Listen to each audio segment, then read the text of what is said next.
감사합니다. 성경 본문은 베드로전서 4장 7절입니다.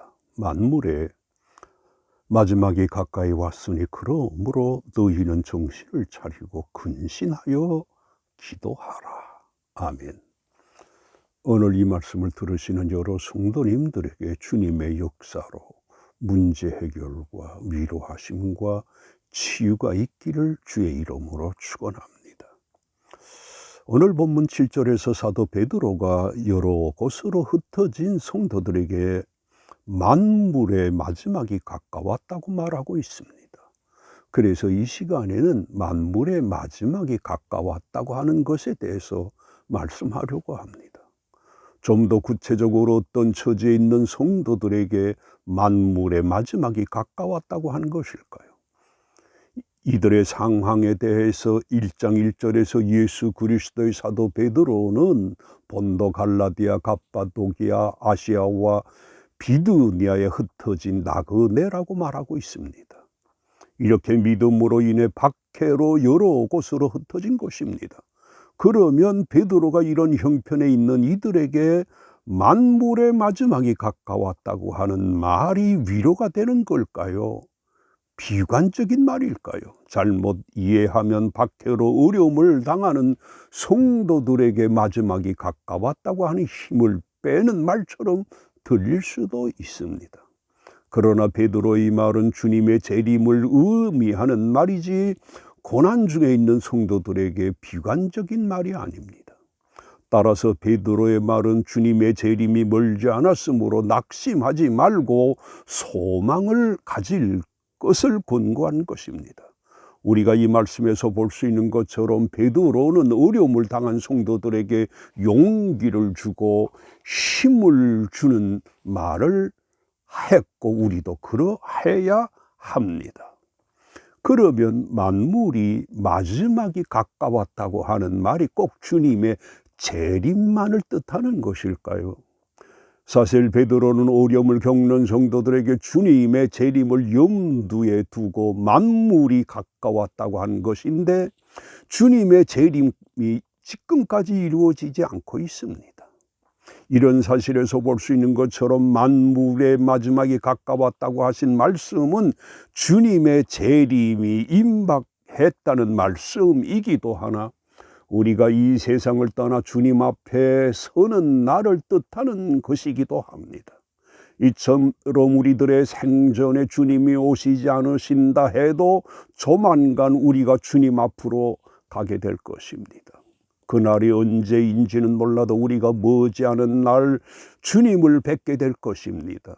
현재 우리가 접하고 있는 모든 만물을 더 이상 대하지 못할 날이 옵니다. 따라서 우리가 살아서 이 땅에 재림하시는 주님을 만나 뵙지 못한다 할지라도 재림하시는 주님을 그 나라에 들어가서 뵙게 될 것입니다. 이처럼 믿음을 가진 성도들은 이래도 저래도 하나님께서 우리들에게 예비하신 모든 복을 누리게 되어 있습니다. 그래서 우리 믿는 사람들이 받을 복과 상에 대해서 주님이 제자들에게 이런 말씀을 하셨습니다.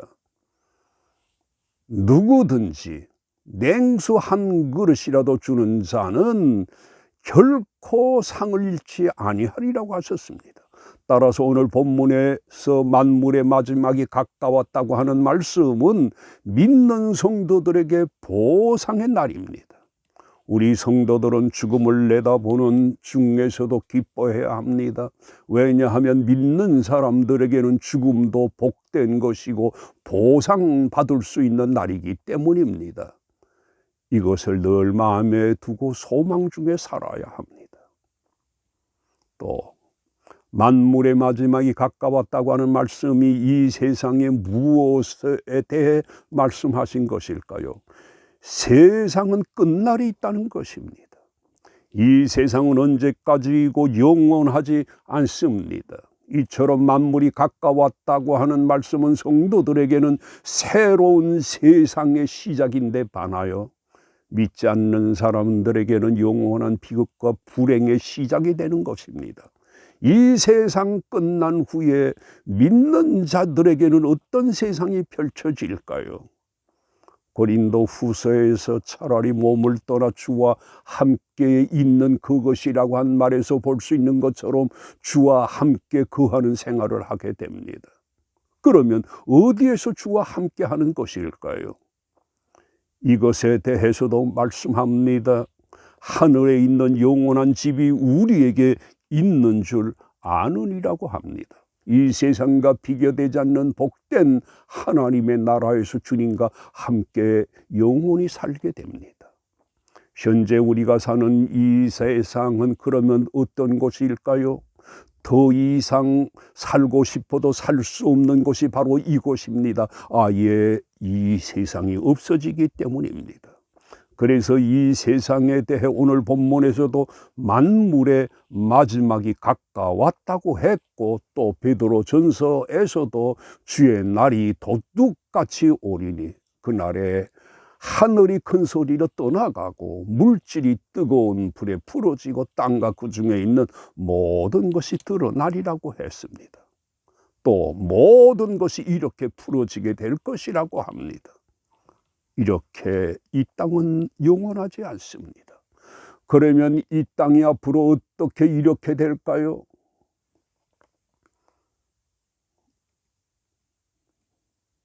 그런데 만물의 마지막이 가까웠다고 말하면서 역시 7절에서 우리들에게 어떻게 하라고 권면합니까?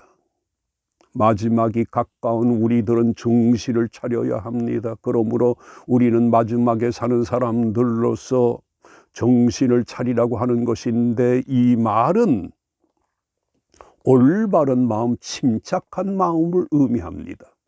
이 베드로 서신을 받는 성도들이 믿는다는 것 때문에 어려움을 당하고 있는데, 이런 중에서도 바른 마음, 침착한 마음을 가지라고 하는 것입니다. 사랑하시는 성도 여러분, 우리는 어떤 중에서도 올바른 마음과 침착한 마음으로 살아야 하는데, 이 마음이 믿음으로 사는 마음입니다.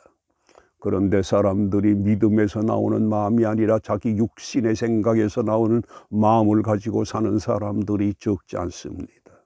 그러므로 우리가 만물의 마지막이 가까운 이때의 삶의 방법이 믿음에서 비롯된 마음을 가지고 사는 것입니다.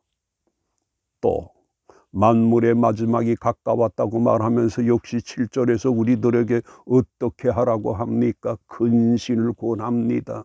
근신이란 환경에 따라서 요동하는 것이 아니고 마음의 중심을 잡는 조심성이 있는 것을 뜻합니다. 우리 그리스도인들은 마지막에 가까운 이때에 주님만을 오직 바라보며 흔들리지 않고 사는 것이 근신입니다. 그러므로 우리 믿음의 사람들에게는 삶의 기준점이 있어야 합니다. 여러 성도님들의 삶의 기준을 주님을 중심으로 삼고 살아야 합니다. 또 만물의 마지막이 가까이 왔다고 말하면서 역시 7절에서 우리들에게 어떻게 하라고 합니까? 기도하라고 권합니다. 우리가 이렇게 해야 합니다. 박해와 어려움 중에서도 주님만을 바라보며 흔들리지 않고 기도로 모든 어려움을 이겨야 합니다. 우리가 이 말씀에서 볼 수 있는 것처럼 믿는 성도들에게 있어 기도는 해도 되고 안 해도 되는 선택이 아니라 필수입니다. 왜 우리들의 기도가 필수일까요? 그 이유가 많습니다. 매사에 주님이 기도하셨습니다. 주님이 친히 잡히시던 날 밤에 제자들에게 뭐라고 하셨습니까? 시험에 들지 않게 깨어 있어 기도하라고 하셨습니다. 또 주님도 친히 십자가의 고난을 내다보시면서 누가복음에서 이렇게 기도하시고 있습니다. 힘쓰고 애써 더욱 간절히 기도하시니 땀이 땅에 떨어지는 핏방울 같이 되었다고 합니다. 주님이 이렇게 기도하셨습니다. 따라서 우리들도 기도하는 것이 선택이 아니라 필수입니다. 그리고 박해를 받고 있는 성도들에게 베드로가 만물의 마지막이 가까웠다고 하면서 역시 7절의 말씀만을 권합니까? 기도하고 근신하는 것만입니까? 아닙니다.